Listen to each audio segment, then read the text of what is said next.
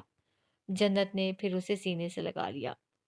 پاپا، آپ مارتے، آپ مجھے مارتے، اس کا سسکیوں کی زد میں پوچھ جانے والا سوال فارس کے اندر سناٹا پھیلا گیا۔ میں کیوں ماروں گا؟ اس کا چہرہ آنسوؤں میں لے کر آنسو صاف کیے۔ مونا پاپا نے مونا کو مارا، یوشے مارا۔ مونا ان کے پڑوسی اکرام صاحب کی نواسی تھی، بہت شرارتی تھی۔ 2 روز قبل ہی زید کے ساتھ ریان بھی ان کے گھر گیا تھا۔ ذرا سے سوال جواب کیے تو معلوم ہوا مونا نے اپنے چھوٹے بھائی کو سیڑھیوں سے دھکا دے کر گرا دیا تھا، اور اس کی حرکتوں سے عاجز اس کے پاپا نے ریان کے سامنے ہی اسے تھپڑ مار دیا تھا۔ یہ بات اس کے ذہن میں بیٹھ گئی۔ زین الماری میں بند ہوا تو اسے لگا پاپا اسے بھی منہ پر ماریں گے۔ فارس نے بے اختیار سانس بھر کر اپنے بھتیجے کو دیکھا۔ جنت نے کرسی کھینچ کر بیٹھتے ہوئے جوس میں اسٹرو ڈال کر دیا تو وہ سنبھل کر گھونٹ لینے لگا۔ پھر اسے بہت پیار سے سمجھایا گیا کہ پاپا مما اسے کبھی بھی نہیں ماریں گے، اور یہ کہ مونا کے پاپا الگ ہیں اور ان کے پاپا الگ ہیں، اور ریان تو مونا جیسے شرارتی بھی نہیں ہے۔ وہ تو اتنا پیارا ہے، شور کرتا ہے نہ شرارتیں کرتا ہے، اور اپنے بھائی کا بہت خیال رکھتا ہے۔ اس طرح پیار اور نرمی سے چھوٹے چھوٹے لفظوں میں سمجھانے پر وہ کچھ حد تک سنبھل گیا اور سو گیا۔ ریان کا کنڈر گارٹن میں داخلہ ہوا تو ابتدائی کچھ دنوں تک اس نے بہت تنگ کیا۔ وہ ایک لمحے کے لیے بھی اپنے پاپا مما سے دور نہیں رہ سکتا تھا، لیکن جب فارس نے کنڈر گارٹن سے پک کر کے اپنے آفس لے جانا شروع کیا تو وہ سنبھل گیا۔ اب وہ کنڈر گارٹن اس لیے جاتا تھا کیونکہ اسے پھر پاپا کے ساتھ آفس جانا ہوتا تھا۔ اس دن اپنے پلے روم میں ریان اپنا ننھا سا بیگ اٹھا لایا، سمجھداری سے زپ کھول کر اپنی کلرنگ بک نکالی، پھر رنگ بھی سامنے رکھ لیا۔ زین اس کے پاس آ گیا۔ وہ چاہتا تھا ریان اس کے ساتھ کھیلے، مگر ریان اب اسکول گوئنگ بچہ تھا، اسے زرافہ میں رنگ بھرنے کا پہلا ہوم ورک ملا تھا۔ یہ کام بہت ضروری تھا، وہ کیسے کھیل سکتا تھا؟ زین اس کی نوٹ بک پر لیٹ گیا۔ وہ ایک دم سے سر اٹھا کر چیخا، پھر اپنی نوٹ بک کھینچنا چاہی تو صفحہ پھٹ گیا، اور پھر پاپا! وہ زاروں قطار روتے ہوئے فارس کی اسٹڈی میں گیا۔ نوٹ بک ہاتھ میں تھی، صفحہ پھٹا ہوا تھا، غم سے نڈھال۔ فارس اپنی لیگل ٹیم سے معذرت کرتے ہوئے اسے اٹھائے باہر آ گیا۔ اس نے روتے سسکتے زین کی پوری کارستانی سنی، اپنی نوٹ بک دکھائی، اس کے آنسو صاف کرتے، دلاسا دیتے۔ وہ واپس ان کے کمرے میں آیا تو زین صاحب نڈار تھے۔ فارس نے اس کو نیچے اتار کر کھلونوں کی الماری کھولی، پھر بیڈ کے پاس آ کر کھڑا ہوا۔ جھک کر فرش کے ساتھ لگ کر دیکھا تو وہ بگڑے تیوروں کے ساتھ خفا خفا سا دیوار کی طرف رخ لیے لیٹا تھا۔ اب اس نے تو نوٹ بک نہیں پھاڑی تھی، وہ تو نوٹ بک پر صرف لیٹا تھا۔ زین، باہر آؤ۔ خاموشی۔ زین، لہجہ ذرا سا سخت، مگر خاموشی۔ میں 3 تک گنوں گا، اگر تم باہر نہ آئے تو پنشمنٹ ملے گی۔ آنکھیں رگڑتے سسکتے ریان نے ذرا سا گھبرا کر فارس کو دیکھا۔ 1۔ اس کا ننھا سا دل دھڑکا کہ زین کو پنشمنٹ ملے گی، اپنا غصہ اور ناراضی بھول گیا۔ بیڈ کے پاس گھٹنے ٹکا کر فرش سے گال مس کر کے ہاتھ پھیلا کر اسے پکارا، زین بائی، آؤ، باہر آؤ۔ اسے پیار سے اور بڑوں کے سے انداز میں پکارا، پھر خود بھی فرش کے ساتھ لگ کر بیڈ کے نیچے چلا گیا۔ فارس نے گہری سانس لے کر پیشانی مس لی۔ ہر دوسرے دن اسے ان کی ناراضی اور محبت کا عملی مظاہرہ دیکھنے کو ملتا تھا۔ زین! فارس نے اپنا ہاتھ بڑھا کر اس کا پیر پکڑ کر کھینچا تو وہ شور کرنے لگا۔ وہ رونا چاہتا تھا، لیکن جس طرح فارس نے اسے کھینچ کر باہر نکالا تو اسے بہت مزہ آیا۔ فارس نے بازوں سے پکڑ کر مصنوعی خفگی سے جھنجھوڑا تو کھلکھلا اٹھا، لیکن سزا اسے بہرحال جھیلنی پڑی۔ پھر اس نے جنت کو جا کے شکایت لگائی، اپنی دادوں کو، زوفی کے ساتھ ساتھ اپنے دل عزیز اشکا کو بھی۔ پاپا نام لے کے پھر کچھ اشارے کرتا اور غیر مفہوم سی آوازیں اور لفظوں میں بتاتا۔ وہ ٹھیک سے بول نہیں سکتا تھا لیکن سب کو سمجھ آ رہا تھا وہ کہنا کیا چاہ رہا ہے۔ آئندہ میرے بیٹے کو کچھ کہا تو اچھا نہیں ہوگا۔ جمیلہ داؤد نے اسے سینے سے لگا کر فارس کو خفگی بھرے انداز میں ڈانٹا تو وہ مسکراتے ہوئے سر جھکا گیا۔ دبیز تاریکی میں فلیش لائٹ کی تیز روشنی آدھی کھلتی بند ہوتی آنکھوں پر پڑی تو کچھ اذیت سے میچ کر اس نے اپنا سر جھکا لیا تھا۔ وہ جس کرسی پر بیٹھا تھا اس کے پیچھے ہاتھ سختی سے بندھے ہوئے تھے۔ فرینک فرٹ کی طویل القامت زیر تعمیر عمارت کی کوئی چھٹی یا ساتویں منزل ہوگی۔ دائیں طرف پلر سے آگے تاریک شہر کے دامن میں فلک بوس عمارتوں پر جلتی بجھتی اور ٹھہری ہوئی کئی روشنیاں اور رنگ تھے، نقطوں کی صورت۔ پیشانی سے گال تک بہتی ہوئی خون کی دھار اب کالر پر رنگ چھوڑ رہی تھی۔ سیاہ فام نے 2-3 بار فلیش لائٹ چمکا کر بند کر دی۔ اکلوتا بلب جو سر پر تھا روشن ہو گیا۔ وہ 3 لوگ تھے، ان میں ایک سیاہ فام تھا، ہٹا کٹا سا، اور باقی 2 لڑکے تھے۔ اس نے باری باری تینوں کی شکل دیکھی۔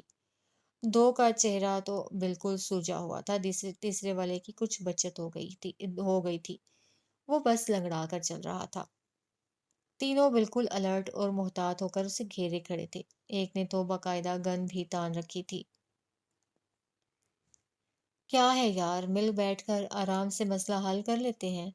لہجہ دوستانہ تھا، موجودہ صورتحال کا اثر تاثرات پر تھا، نہ چہرے پر۔ یکا یک فون بج اٹھا، کال ریسیو کر کے کسی کو راہم آفاق کی خبر پہنچائی گئی۔ دوسری طرف سے انہیں ایک حکم دیا گیا۔ سیاہ فام نے ایک نظر اسے دیکھا، پھر باقی 2 ساتھیوں کو۔ بات ختم کر کے اس نے اپنے 2 ساتھیوں کو سرگوشی میں کچھ کہا، ایک کو وہاں رکنا تھا اور بقیہ 2 باہر پہرے کا سوچ رہے تھے۔ تو کس کے حکم پر کام کر رہے ہو تم لوگ؟ ہنری کے، فیصل، یا پھر سلیمان نے بھیجا ہے؟ تینوں نے سوال سنا، جواب نہ دیا۔ وہ سمجھ گیا اس کے ساتھ بات چیت سے انہیں روکا گیا ہے۔ وہ اب ان کے چہرے کے تاثرات پڑھ رہا تھا۔ فیصل کا کام لگتا ہے مجھے، یقیناً اس نے ہائر کیا ہوگا تم لوگوں کو۔ اپنی طرف سے اندازہ لگا کر مطمئن انداز میں سر کو دائیں بائیں جنبش دی۔ کیا فیصل نے تم تینوں کو بتایا ہے وہ کس کے لیے کام کرتا ہے؟ یا اس نے مجھے پکڑنے کا کیوں کہا ہے؟ اپنا منہ بند رکھو ورنہ گولی سے تمہارا بھیجا اڑا دوں گا۔ کرخت لہجے میں دھمکی دے کر سیاہ فام نے پلر کے پاس رک کر نیچے ویران سی سڑک پر دور تک کسی گاڑی کے نشان ڈھونڈنا چاہے۔ اڑا دینا، گولی بھی چلا لینا، لیکن پہلے اپنی فکر کرو، یہاں سے آج تم 3 بھی زندہ بچ کر نکلنے والے نہیں ہو۔ بے پرواہ سے لہجے میں کہہ کر اس نے اپنا سر جھٹکا۔ تم ہماری گرفت سے بچ کر نہیں نکل سکتے۔ سیاہ فام کی گھرراہٹ اس کے قریب سے گونجی تھی۔ کس نے کہا میں نکلنا چاہتا ہوں؟ مجھے ویسے بھی پرواہ نہیں کہ تم لوگ مجھے ہنری کے حوالے کرتے ہو یا فیصل کے۔ تینوں نے ناسمجھی کے عالم میں ایک دوسرے کی شکل دیکھی تھی۔ یہ تو طے ہے کہ وہ میری جان نہیں لیں گے، لیکن تمہارے ساتھ جو سلوک کریں گے اس کی فکر ہو رہی ہے مجھے۔ اس کی مسکراہٹ ایک دم سے گہری ہو گئی تھی، آنکھوں کا تاثر عجیب سی پراسراریت میں ڈھل گیا۔ کہنا کیا چاہ رہے ہو تم؟ جس نے پستول تانی تھی سوال بھی اسی نے کیا۔ وہ بھول گیا تھا کچھ دیر پہلے تک فون پر اسے راہم آفاق سے کوئی بھی بات نہ کرنے کا حکم دیا گیا تھا۔ یہی کہ مجھے پکڑ کر تم تینوں نے اپنی زندگی خطرے میں ڈال دی ہے۔ بات واضح نہ تھی، سمجھ سے باہر ہو گئی۔ تمہیں ہم بے وقوف لگتے ہیں؟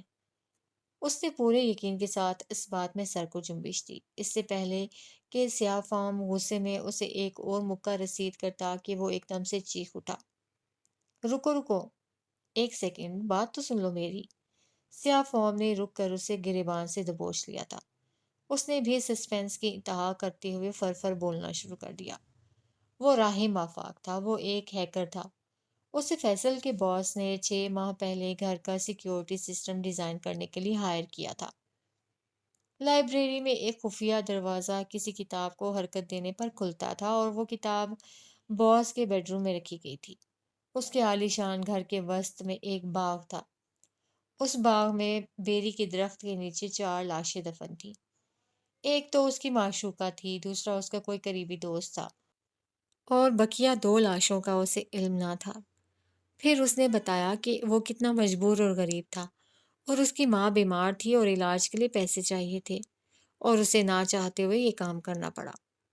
اس نے تفصیل سے بتایا کیسے وہ اس گھر میں گیا اور کیسے ان کی ڈیل ہوئی اور کیسے وہ حقیقت منکشف ہو جانے پر اسے جان سے مارنا چاہتے تھے۔ کہانی سنانے کا انداز اتنا متاثر کن تھا کہ وہ دم سادھے اسے سنتے گئے۔ اس نے پاس ورڈ سے لے کر سیف، خفیہ دروازے اور چھپے ہوئے کسی تہہ خانے تک کی معلومات انہیں بتا دی تھی۔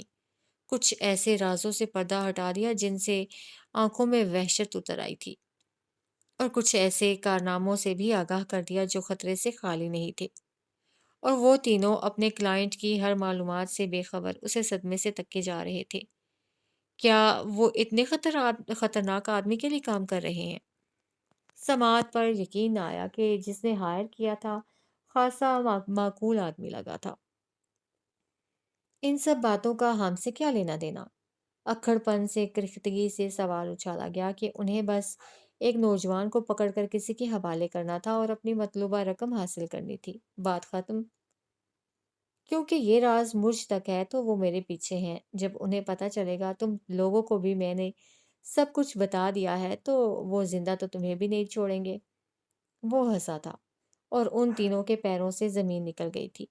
اتنی توجہ سے ساری بات سننے پر انہوں نے خود کو لعنت ملامت کی۔ کیا بکواس ہے یہ؟ کوئی بکواس نہیں، بس آنے دو انہیں۔ یہاں ایک نہیں 4 لاشیں گریں گی۔ ان کے سر پر بم پھوڑ کر مسکرایا۔ کوئی ٹینشن فکر سرے سے نہ تھی۔ اچانک کہیں گاڑی کے ٹائر چرچرائے۔ سیاہ فام نے جھک کر نیچے دیکھا تو وین سے کچھ سوٹڈ بوٹڈ لوگ نکلتے نظر آئے۔ تعداد میں وہ 6 تھے۔ اسے زندگی میں پہلی بار سچ مچ میں خطرے کا احساس ہوا۔ کام بس چھوٹا سا تھا، اسے راہم آفاق کو زندہ سلامت ان کے حوالے کر کے اپنا معاوضہ لینا تھا اور پھر اپنے 2 ساتھیوں کے ساتھ یہاں سے چلتے بننا تھا۔ لیکن جو خوفناک نقشہ راہم آفاق نے کھینچا تھا اسے مد نظر رکھتے ہوئے اب اسے ایک دم سے یہ سب بہت مشکل لگنے لگا تھا۔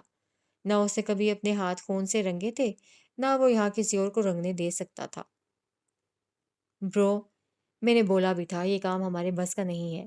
سرخ جیکٹ والا لڑکا گھبرا گیا۔ 4 ماہ پہلے تک وہ کسی باکسنگ کلب کے ساتھ جڑے رہے تھے، پھر کسی چھوٹی سی بدمزگی پر کلب انتظامیہ نے انہیں نکالا تو انہوں نے انتقاماً تہیہ کر لیا۔ وہ پیسہ کما کر اپنا باکسنگ کلب تعمیر کریں گے۔ اب پیسہ ایک ہی دن میں نہیں کمایا جا سکتا تھا، سو پارٹ ٹائم جابز کرتے کرتے وہ فیصل کے ہتھے چڑھ گئے، جنہیں کچھ باکسرز کی تلاش تھی۔ کام آسان تھا کہ کسی لڑکے کو پکڑ کر ان کے حوالے کرنا تھا اور بدلے میں وہ انہیں معقول رقم آفر کر رہے تھے۔ اور اب جب سارا کام ہو چکا تھا تو انہیں اپنی زندگی خطرے میں پڑتی ہوئی نظر آنے لگی۔ آنے دو انہیں، بالکل آنے دو انہیں، راہم آفاق گنگنا رہا تھا۔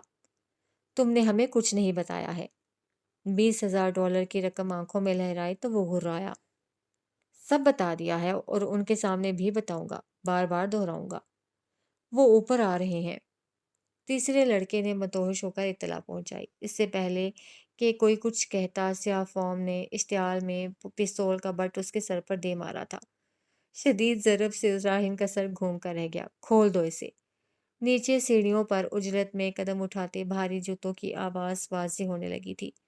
وہ جو بڑی مشکل سے پکڑ کر اسے باندھ کر لائے تھے، ان کے ہاتھ کھولتے کالر سے پکڑ کر دوسرے دروازے کی جانب دھکیلتے ہوئے باہر کو بھاگے۔ اجلت میں ایمرجنسی آہنی سیڑھیاں اترتے ہوئے وہ بیرونی دیوار کے ساتھ لگ کر آہنی راڈز پر گرفت جمائے مہارت سے نچلی منزل کا رخ کرتا نظروں سے کچھ دیر کے لیے اوجھل ہوا۔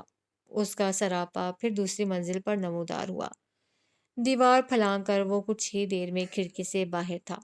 سامنے عمارت کی منزل سے دوربین سے اس کی تمام کارروائیوں کو ملاحظہ کرتے سختی سے بھنچے ہوئے لبوں میں جنبش ہوئی تھی۔ ان گدھوں کو کہا بٹھاؤ اس سے بات مت کرنا۔ ان 3 لوگوں کو پچھلی سڑک سے جاتے ہوئے دیکھا جا سکتا تھا۔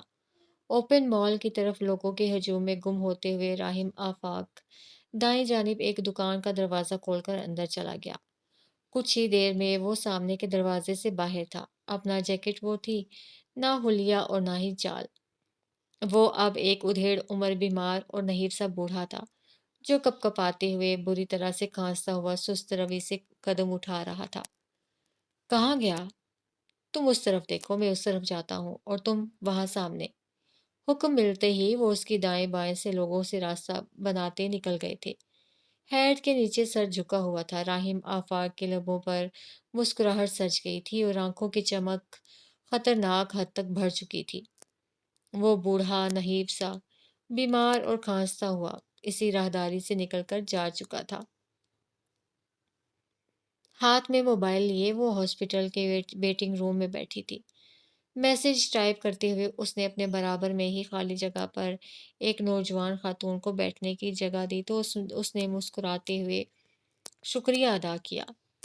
وہ کافی دیر سے بیگ کندھے سے لگائے کسی کے انتظار میں وہاں کھڑی تھی۔ پہلا بیبی ہے آپ کا؟ اس نے پوچھا تو جنت مسکرائی۔ نہیں، دوسرا ہے۔ ماشاء اللہ۔ اس کا جواب اس کی آنکھوں میں عجیب طرح کا حزن اور نمی لے آیا تھا۔ اور آپ کے کتنے بچے ہیں؟ اب بات شروع ہو ہی گئی تو اس نے خوشگوار لہجے میں پوچھا۔ وہ لمحے بھر کے لیے کسی درد کی اذیت میں آئی تھی۔ میری اولاد نہیں ہے، میں یہاں چھوٹی بہن کے ساتھ آئی ہوں۔ جنت نے اس ایک ہی لمحے میں اس کے اعتماد کو بکھرتے، مسکراہٹ کو سمٹتے اور حزن کی دلدل میں اترتے ہوئے دیکھا۔ یوں لگا جیسے وہ اس کا ہی حزن ہو، کسی اور کی آنکھوں میں ٹھہرا ہوا نظر آ گیا ہو، جیسے وہ کسی اور جنت کے سامنے بٹھا دی گئی ہو۔ شادی کو کتنے سال ہو گئے ہیں؟ اس نے پوچھا۔ 12 سال۔ آنکھوں کی نمی بڑھ گئی تھی۔ دعا کیجیے گا میرے لیے، اللہ مجھے بھی دے۔ جنت نے آہستگی سے اس کا ہاتھ پکڑا۔ ضبط پکڑتی اس کی مٹھی سختی سے بند ہو چکی تھی۔ پتہ نہیں وہ کن حالات سے گزر رہی تھی کہ چہرہ سرخ پڑنے لگا تھا اور آنکھیں تر ہو رہی تھیں۔ میں 5 سالوں تک بے اولاد رہی، جنت نے کہا تو اس نے بے ساختہ اس کی طرف دیکھا۔ 5 سالوں تک جو ذہنی ٹارچر میں نے سہا ہے شاید میں اسے لفظوں میں بیان نہ کر سکوں۔ پھر میری طلاق ہو گئی۔ سیاہی مائل گہری آنکھیں جنت کمال کے چہرے پر جمی رہ گئی تھیں۔ پھر میری دوسری شادی ہو گئی۔ میں اپنی زندگی کو لے کر اتنی مایوس تھی کہ مجھے لگتا تھا کبھی کچھ ٹھیک ہوگا ہی نہیں، میں بے اولاد رہوں گی اور سب ایسے ہی ختم ہو جائے گا۔ میں نے دعائیں کرنا بھی چھوڑ دی تھی۔ پھر میری ساس نے مجھے دعاؤں کی طرف متوجہ کیا اور انہی دعاؤں کے ذریعے میں نے اپنے اندر امید جگائی اور اللہ کی تقدیر کے آگے سر جھکایا اور شکر ادا کیا کہ وہ جس حال میں بھی رکھے الحمدللہ۔ اس کی آواز مضبوط تھی، لہجے میں ٹھہراؤ سا تھا۔ میں نے کبھی توجہ ہی نہیں دی کہ جن 5 عورتوں کا ذکر قرآن میں کیا گیا وہ دونوں ہی انبیاء کی بیویاں تھیں اور دونوں کو ہی صاحب اولاد کر دیا گیا تھا۔ دونوں کے بطن سے نبیوں نے جنم لیا۔ میں نے کبھی اس بارے میں نہیں سوچا کہ مریم علیہ السلام کے حجرے میں جو بے موسمی پھلوں کا ذکر ہوا تو کیوں ہوا۔ پھلوں کو دیکھ کر زکریا علیہ السلام نے امید پکڑ لی۔ آیات کو پڑھ کر میں کبھی کیوں نہ پکڑ سکی۔ زکریا علیہ السلام کو لگا تھا کہ وہ اب بڑی عمر کے ہیں اور ان کی زوجہ بانجھ ہیں۔ انہوں نے یہ بات اللہ سے کہی اور اللہ کا جواب وہ صرف ان کے لیے نہیں تھا، وہ ہر اس عورت اور مرد کے لیے ہے جو اولاد کی نعمت سے محروم ہے۔ اس نے رک کر اس کی آنکھوں میں دیکھا۔ ضبط پکڑتے لب کپ کپا اٹھے تھے۔ دعائیں رد نہیں ہوتی، کبھی نہیں ہوتی۔ اللہ پلان کرتا ہے، اسے ہمیں کب کس وقت کیا دینا ہے اور کس طرح دینا ہے۔ اس لیے میں آپ سے بھی یہی کہوں گی، نا امید مت ہوں، صبر کریں اور آزمائش اور دعا سے گزرنے کی ہمت مانگیں۔ اس دنیا نے تو پھر بھی ختم ہو جانا ہے، لیکن یہ جو آزمائش کے دوران ہمارے اعمال ہوں گے، ہماری عبادات، ہمارا یقین، ہمارا ایمان اور اللہ پر اعتبار اور دعائیں، یہ آخرت تک جائیں گی، یہی آخرت میں کام آئیں گی۔ رک کر اس کی آنکھوں میں دیکھا۔ ہر انسان کے ٹیسٹ کا دورانیہ مختلف ہے۔ میرا امتحان 5 سالوں تک رہا اور اللہ نے پھر مجھے دیا، وہ آپ کو بھی دے گا۔ اس نے پھر اس کی مٹھی آہستگی سے کھولی. اسے کھلا رکھیں، بند نہ ہونے دیں. جو آپ اپنی اولاد پر خرچ کرتی اسے یتیموں مسکینوں پر خرچ کریں. جیسے زکریا علیہ السلام نے مریم علیہ السلام کی کفالت کی تھی، اسی طرح آپ بھی کسی کی کفالت کر لیں. اللہ کی راہ میں جتنا ہو سکے دیں اور دعائیں جاری رکھیں. دعائیں تقدیر سے لڑتی ہیں اور صدقہ مصیبت پر پریشانیوں کو ٹالتا ہے. وہ سانس رو کر اسے سن رہی تھی. میری دعا ہے اللہ آپ کو بہت نیک صالح اور اولاد سے نوازے. آمین.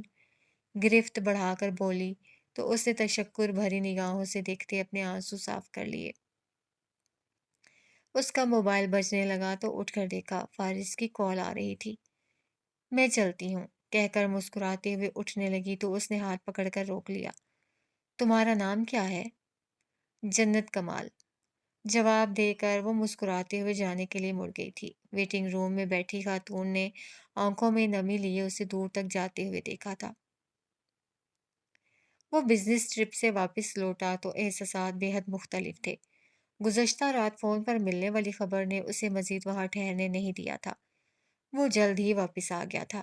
گھر میں داخل ہوا تو خاموشی کا راج تھا. کسی کو اس کی آمد کی خبر نہیں تھی. سیڑھیاں چڑھ کر اپنے بیڈ روم کا رخ کیا. دروازہ آہستگی سے کھول دیا. نیم تاریکی میں جنت اسے بیڈ پر دراز دکھائی دی. بے آواز قدموں کے ساتھ اس نے بیبی کاٹ کا رخ کیا. گلابی مخملی کمبل میں لپٹا ہوا ننھا وجود گہری نیند میں تھا. وہ اپنی جگہ منجمد سا کھڑا رہ گیا تھا. اس نے ایک بار پھر محسوس کیا جیسے اس کا وجود ٹکڑوں میں بٹ گیا ہو. آواز دھڑکنوں کی تھی جو سماعت میں ٹھہر گئی تھی. احساسات عجیب ہونے لگے تھے. اس نے ہمت پکڑتے ہوئے جھک کر بے حد احتیاط سے اسے اٹھا لیا تھا. نگاہیں اس کے پیارے سے چہرے پر جمی رہ گئیں. اسے یوں لگا جیسے وہ وہی ہو، وہ اسے عطا کر دی گئی ہو. آہٹ پر جنت کی آنکھ کھل گئی. کوہنی کے بل اوپر ہوئی اور فارس پر نظر پڑتے ہی ٹھہر گئی. نیم تاریکی میں وہ اسے دیکھ سکتی تھی. وہ اپنی بیٹی کو سینے سے لگائے کھڑا تھا. وہ اس کا ماتھا، اس کا گال چوم رہا تھا. اس کی آنکھیں تر تھیں. وہ بے حد احتیاط سے اٹھ کر بیٹھ گئی تھی. لحاف ہٹا کر اس کے پاس آ گئی. اس نے فارس کے بازو پر ہاتھ رکھا تو اس نے گردن موڑ کر جنت کو دیکھا. وہ موت کی سرحدوں کو چھو کر پلٹی تھی. اس کی رنگت زرد اور آنکھوں کے حلقے گہرے لگ رہے تھے، لیکن مومی چہرے پر وہی الوہی سی خوشی نظر آ رہی تھی. وہ اپنی بیٹی کی پیدائش پر یہاں نہیں تھا. اسے سوچ کر دکھ ہوا. اسے یہاں ہونا چاہیے تھا. ہم تمہارا انتظار کر رہے تھے، وہ بولی تو مسکراہٹ لبوں پر آ گئی. وہ اپنی بیٹی کو باہوں میں لیے اس کے پاس ہی بیٹھ گیا تھا. جنت کا داہنا ہاتھ اس کے ہاتھ میں تھا. وہ دونوں ہی اب اسے دیکھ رہے تھے. وہ مندی مندی آنکھیں کھولے ہوئے تھی. لبوں کو جنبش دیتے دیکھنے کی کوشش کر رہی تھی. گٹھیاں بھینچی ہوئی تھیں. گلابی لباس اس کی اپنی رنگت سے میچ کر رہا تھا. وہ انگوٹھے سے اس کے گال کو چھوتے ہوئے اب اس سے بات کر رہا تھا. زین کا نام میں نے رکھا تھا، اس کا نام تم رکھو گے. وہ کندھے سے گال مس کیے بہت نرمی سے بولی. کیا رکھنا چاہیے؟ جو تم اپنی پہلی بیٹی کا رکھنا چاہتے تھے. آہستگی سے کہتے ہوئے اس نے فارس کے بازو پر اپنی گرفت مضبوط کر لی تھی.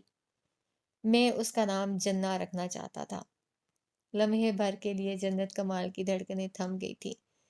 آنکھوں میں محبت کی نرمی لیے اس نے فارس کو دیکھا. وہ اس کا نام تھا، چھوٹا سا ایک لفظ جو اس کی پہچان بنا تھا اور وہ اسے کبھی بھی بھلا نہیں سکا تھا. ماں اور بیٹی کا ایک سا نام؟ بالکل. کیا خیال ہے؟ فارس نے پوچھا تو وہ مسکرائی. مجھے زین کا نام پھر فارس رکھنا چاہیے تھا. وہ ہنس دیا. تو اب طے کرو. اس نے کپڑا ذرا سا نیچے کرتے ہوئے اپنی بیٹی کی ناک کو چھوا. جنت، جنہ اور اس سے جڑا ہوا ایک اور نام جنان. وہ نام جنت کمال کو بہت پیارا لگا. جنان، عقلت. ہاں، اور اسی پیاری سی پری کا نام اس رات طے ہو گیا. سفر کی تھکان کے باوجود اس رات فارس وجدان رات گئے تک اپنی بیٹی کو گود میں لیے بیٹھا رہا تھا. وہ اس کے وجود سے لگی تھی تو زندگی کا احساس ہو رہا تھا، اور وہ درد جو دل میں تھا اس کی چبھن ہلکی ہو رہی تھی. وجدان ہاؤس کے لان میں دھوپ اتری ہوئی تھی، خالی کینوس کے سامنے برش ہاتھ میں لیے جمیلہ داؤد وہیں بیٹھی تھی۔ ریان اپنی گیند سے کھیل رہا تھا، دوڑتے بھاگتے چیختے ہوئے ذہن اس کا بھرپور ساتھ دے رہا تھا۔ اوپری منزل کی دیوار گیر کھڑکیوں سے باہر کا منظر دیکھتے ہوئے جنت نے کاغذات سے بھرا ہوا اسری یسرا کا فولڈر دراز میں رکھ دیا تھا۔ صرف ایک صفحہ تھا جو اس کے ہاتھ میں دھرا رہ گیا تھا۔ تلاش کا سفر مکمل ہو گیا تھا۔ جس جواب کی تلاش تھی وہ اسے مل چکا تھا۔ اس نے بیبی کاٹ پر جھک کر اپنی ننھی سی گڑیا کو باہوں میں اٹھا لیا۔ سفید فراک میں ملبوس جنان اپنے ہاتھ پیر چلا رہی تھی۔ احتیاط سے سیڑھیاں اتر کر وہ باہر آ گئی تھی۔ جمیلہ داؤد نے اسے اپنی جانب آتے ہوئے دیکھا تو برش رکھ دیا۔ لان چیئر پر ان کے پاس بیٹھتے ہوئے انہوں نے جنان کو پکارا تو وہ مسکرائی۔ ریان بھاگا چلا آیا تھا۔ ان کی بہنا ابھی جاگی تھی تو جنت کے گھٹنوں پر ہاتھ رکھے اوپر ہو کر اس کے گال پر پیار کیا۔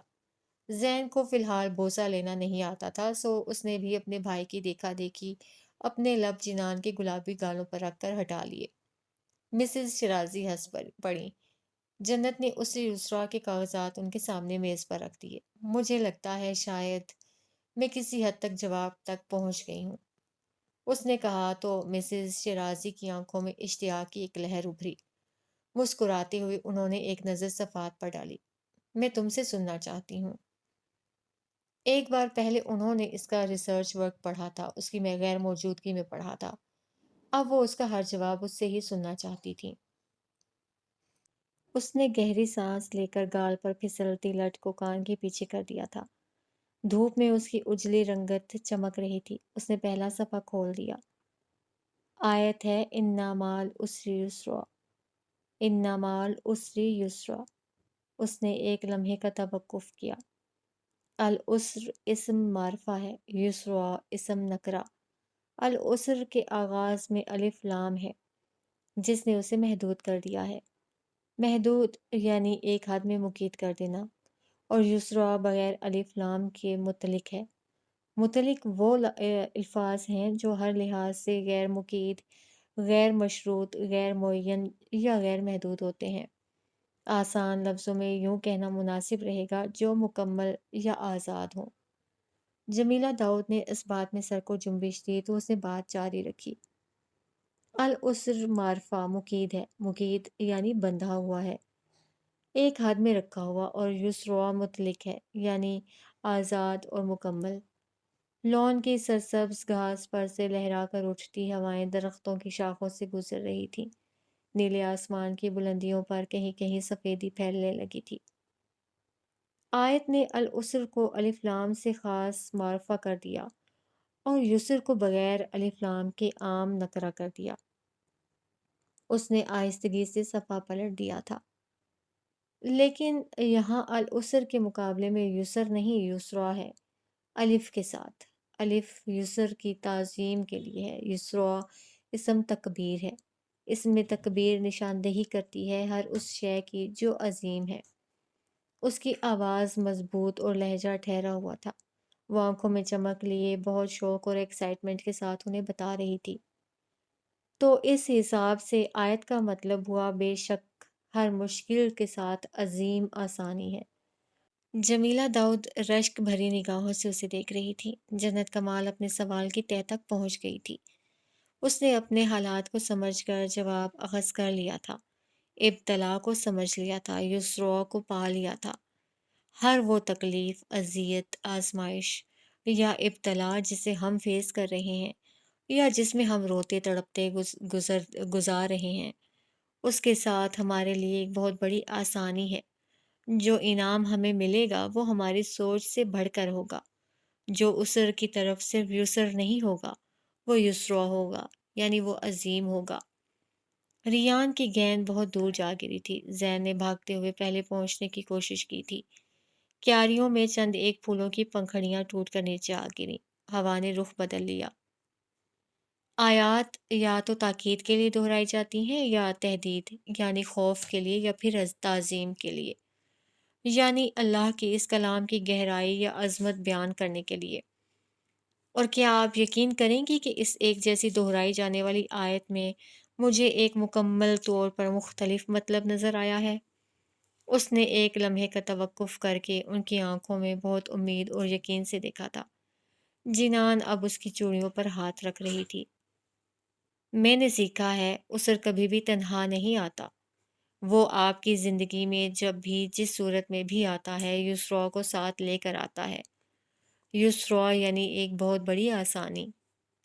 میں نے یہ بھی سیکھا ہے کہ چونکہ آپ اسر سے گزر رہے ہوتے ہیں اس لیے آپ اس سے واقف ہوتے ہیں، لیکن یسرا ایک ایسی چیز ہے جو نگاہوں سے اوجھل رہتی ہے۔ بعض اوقات ہم اسے سمجھ نہیں سکتے، پہچان نہیں پاتے۔ تبھی تو کہا گیا ہے ساتھ ہے، تاکہ ہم یقین قائم رکھیں کہ وہ ہے۔ میں نے اس آیت سے یہ بھی سیکھا ہے کہ یسر دو طرح کے ہوتے ہیں۔ ایک یسرا تو وہ ہے جو آپ کو صبر کے بدلے محنت کے بدلے مستقبل میں مل جاتا ہے، وہ محنت جس کا ذکر سورت کی اگلی آیات میں بھی ہے۔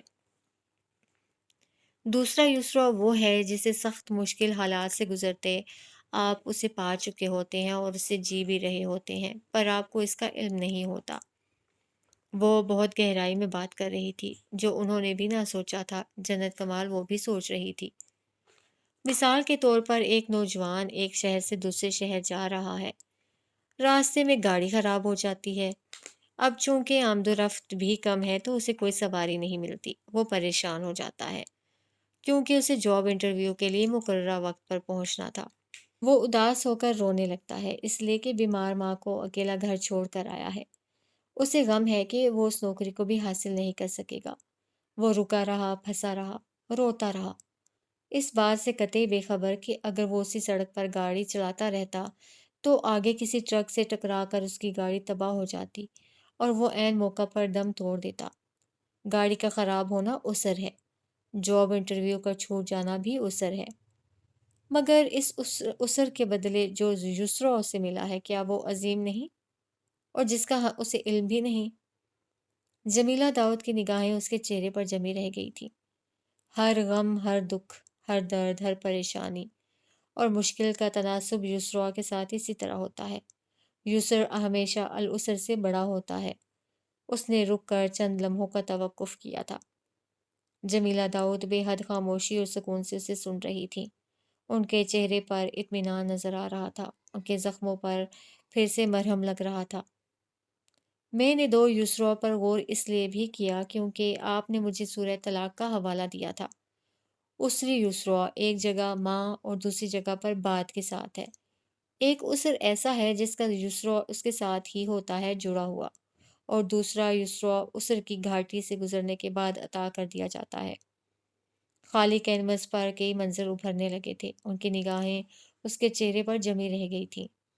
اور بے شک تمام علم اللہ کا ہی ہے، اللہ ہی ہے جو بہتر جانتا ہے۔ اپنی بات ختم کر کے اب وہ اصلاح کے لیے منتظر سی انہیں دیکھنے لگی تھی۔ اپنا نقطۂ نظر اس نے واضح کر دیا، اپنی تحقیق و محنت دکھا دی تھی۔ ماشاء اللہ۔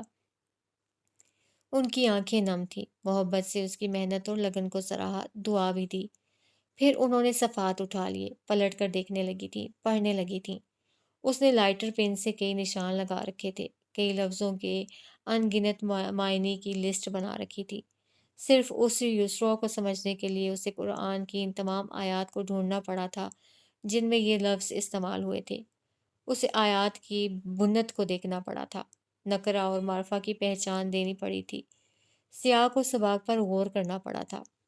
کئی جگہوں پر اسر الف کے ساتھ اسرا استعمال ہوا تھا اور کئی جگہوں پر یسرا یا صرف یسر۔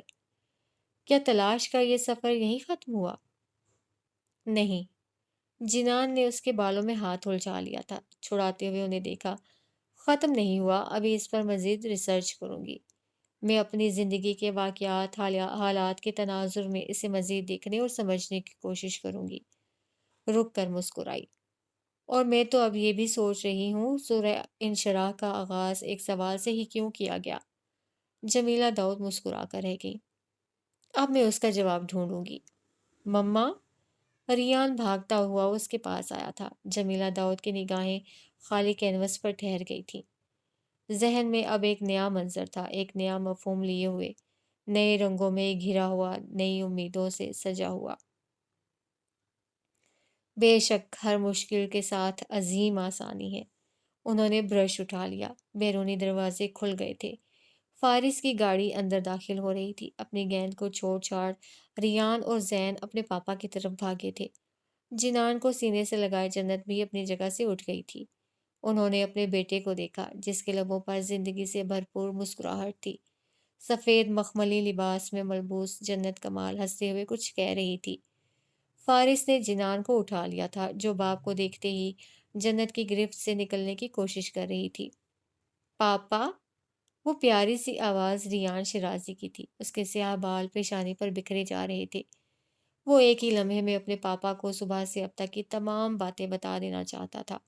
اس کا چہرہ کھلا ہوا تھا۔ اس کی آنکھیں روشن ہو رہی تھیں۔ انہوں نے نم آنکھوں سے زندگی سے بھرپور اس منظر کو دیکھا۔ ان کڑی آزمائشوں کو سوچا۔ ان مشکلات سے گھرے وقتوں کو کھوجا۔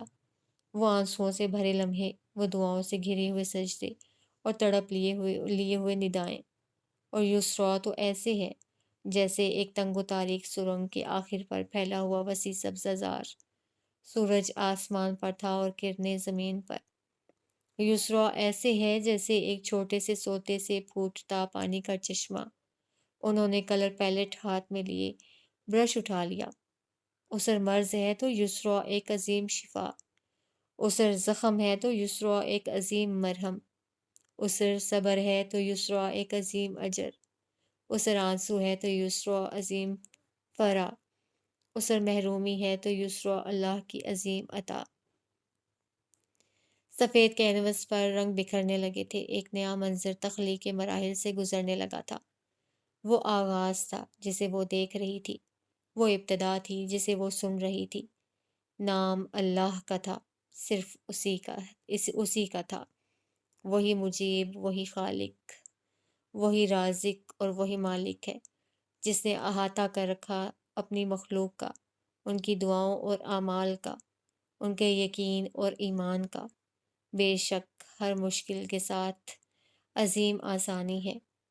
ہوائیں تیز چلنے لگی تھیں۔ آسمان پر بادل پھیل رہے تھے۔ دھرتی پر املتاس کے درختوں سے سنہری بارش ہونے لگی تھی۔ صفحے پلٹ دیے گئے تھے اور قلم اٹھا لیا گیا تھا، ایک نئی حقائق کے لیے جو وقت کے کسی اور دائرے پر ابھرنے والی تھی۔